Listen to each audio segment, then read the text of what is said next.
In this session, I want to talk about pricing objectives, the importance of pricing objectives, and some of the issues associated with setting pricing. So, to start, price is an important element in the marketing mix because it is the only mix, it's the only one of the mix which generates turnover for the organization. So, price is very important, and setting it correctly is extremely important. If you go back to the marketing mix, the three remaining elements, if you remember, the classical view of the marketing mix is there were 4 P's: price, place, product, and promotion. Well, place, product, and promotion really are costs. So it's price that brings in the revenue. And that makes price different, and that's why it is so important. It's also difficult to determine. It's also difficult to fix. To set the price is complicated. Certainly must take into account supply and demand, basic economic relationships, must take into account the market, but that's not a precise science. There is a lot involved in setting the price. It's not as mechanistic as perhaps a simple microeconomic diagram, a supply and demand diagram would suggest. There is more to it. And in the remaining slides of this talk, we'll look at some of the aspects that make price such a complicated variable, but such an important one as well. So let's look at price. Now, pricing must take into account the fixed and variable costs. It must do. If the price is fixed below those, the business will certainly cease to exist. So at a bare minimum, the fixed and variable costs must be covered. The price must exceed those. But of course, the price that is actually fixed will depend also on the degree of competition between organizations. Other companies may be selling a similar product. So the price that's set must recognize what the competition is doing as well. So it's not a free hand. You just can't decide on the price unless they are monopolists, the only seller of the product, and the product is somehow essential for us as consumers. Then of course they may set a higher price.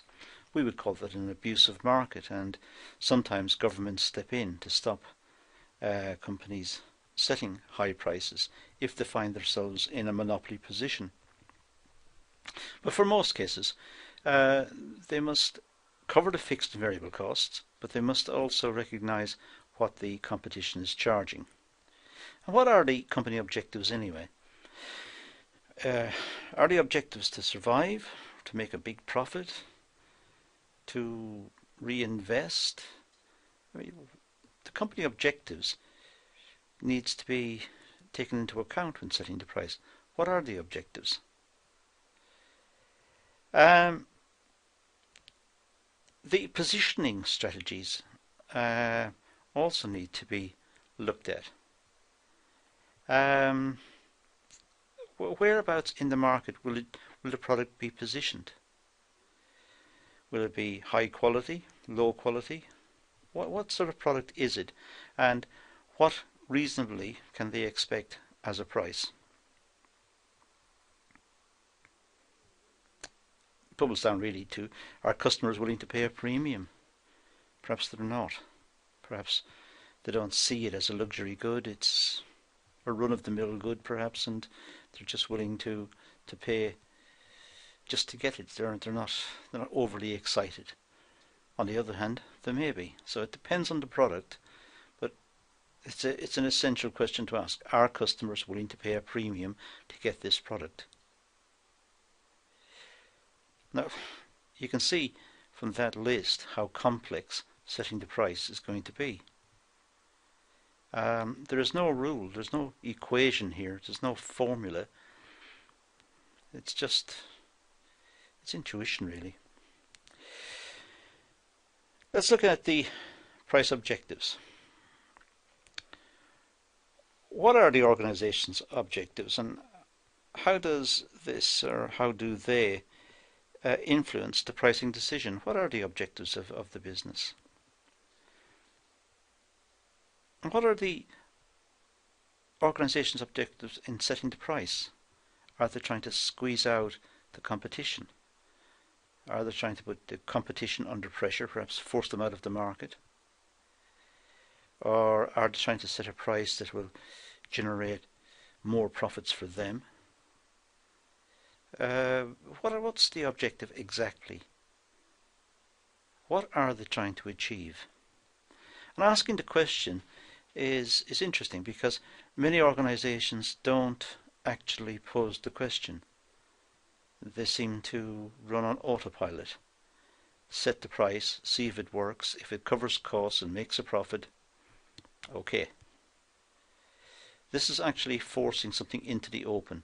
What are the objectives of the business in terms of price and the price set?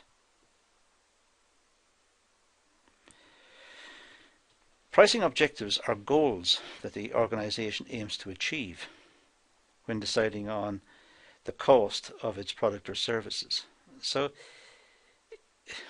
it's a double-edged thing, as I said earlier. You look at the costs, that's the fixed and variable costs. Those must be covered. If they're not, the business will cease to exist.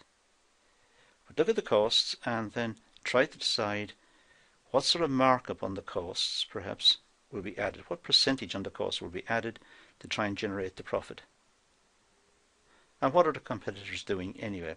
Will they allow this to happen? Obviously, the pricing should aim to produce a profit. That's the bottom line. Businesses exist to make a profit. Let's continue with this one and have a look at some more. Let's have a look at increased profits.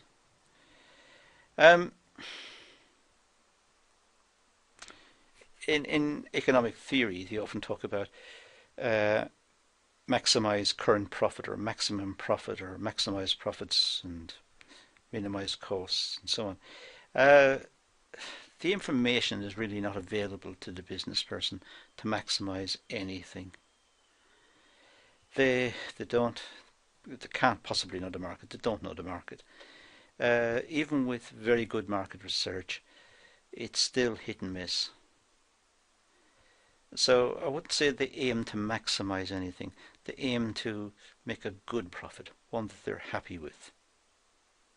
But maximizing is a nice model in economics.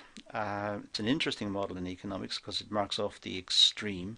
It talks about the maximum profit a business can make under certain conditions. But in practice, it's more than likely the case that the business person will try to get some level of profit which he or she are happy with. So I have to look at the revenue and the costs to see how will revenue change as output expands, and how much will cost change as output expands. It may not be simple linear relationships. It may be that costs change quite radically as output expands. It's not, you can't assume that it's going to be nice straight lines and that revenue will perhaps increase as output increases and costs will, just the variable cost will increase. Maybe there will be times when an extra machine is required or a new factory is required, and that will be significant. A significant increase in costs.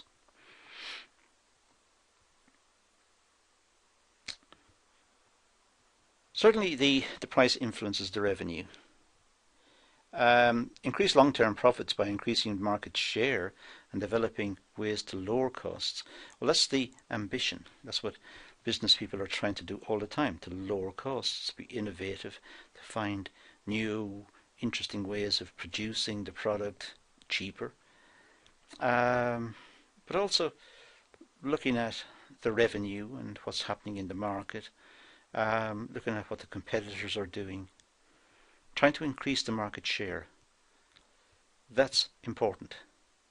And you can increase the market share by increasing the branding on the product, try to brand it or position it in terms of quality, the perception of quality, try to position it so that consumers want this. The label and the packaging suggests a superior product. These are all possibilities.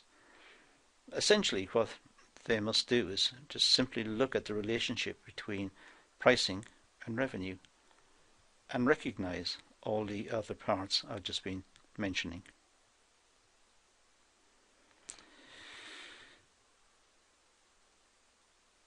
The quality of the product or service sold to the customers. Well, if the quality is seen as good, then the number sold will increase.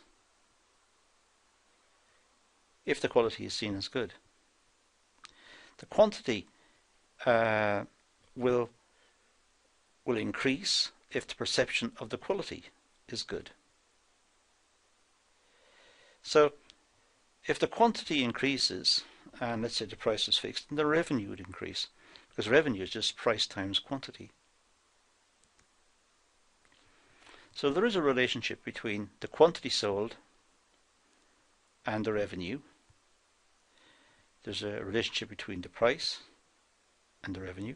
There's also a relationship between the quantity sold and the quality of the good and the perception and the positioning of the good, as we mentioned earlier. And there must therefore be a push on the part of the business community to generally to reduce costs. So it's in the mind of virtually every business person, every successful business person, to try and find ways to reduce costs. Because by reducing costs, profits will increase. We're back to this maximize profit again. The aim is to increase unit profit margins. The information is usually not available for the business person to work out how much profit is made on each unit. It's some sort of average figure that's normally produced. But the aim is certainly to try and produce a profit on each unit if possible. It's worth at this stage to remember that there are break-even implications here as well, and it might be worth, it's a different module, but having a look at some of the material on break-even analysis. Quantities may be low for profits to be, for profit margins to be high, because when quantities are low, the price will be high. There's less on the market. Customers will bid up the price. So it may be the case. But essentially, to generalize is very dangerous here. And although we're looking for general principles, it does crucially depend on the nature of the product, the objectives of the business, and what's in the mind of the consumer in relationship to the quality of the product, where is it positioned in the market.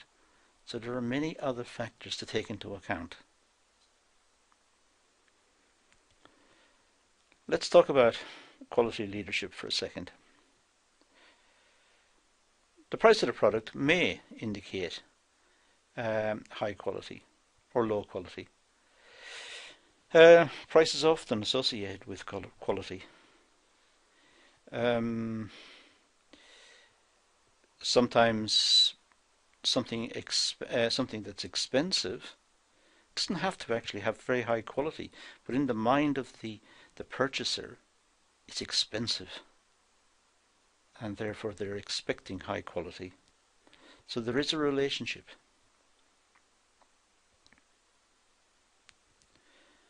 And it may be possible for companies to position their product in the market in terms of quality and therefore hope to command a higher price.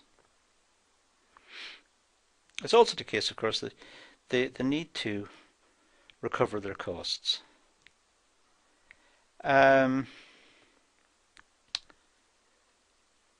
needs to look at other sources of revenue. That may be a way of doing it.